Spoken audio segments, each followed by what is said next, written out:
Yan, nagluto naman si Lola. Gawa ko ng tanjiro sabaw. Maraming klaseng gulay, assorted. Ito konti lang. Tsaka baboy.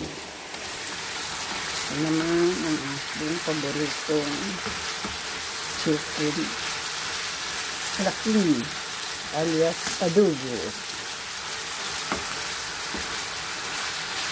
Iwan ako ng asawa ko para magpahinga matulog. Wala ako talagang gagawin kundi matulog. Itong dahon na green. Dahon po ito ng labanos. Alam niyo dyan sa atin, tinatapon lang. Try niyo po igisa yung labanos. Yung dahon na, gisa niyo sa kunting giniling. Saka lagyan ng tuyo. Alasahan nyo lang.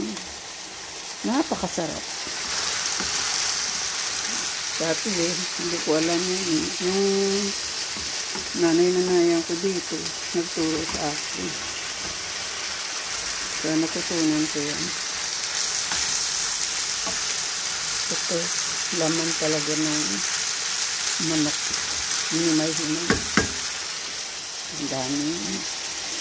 Isang linggo ko na yan nakainom. Ayan. Labanos na bilog. Gagawin kong salada. Yan ang ginawa ko buong araw. Namalingki pala at saka naglaba. Thank you for watching my tanjiro at saka ala adobo. Hello everyone. God bless.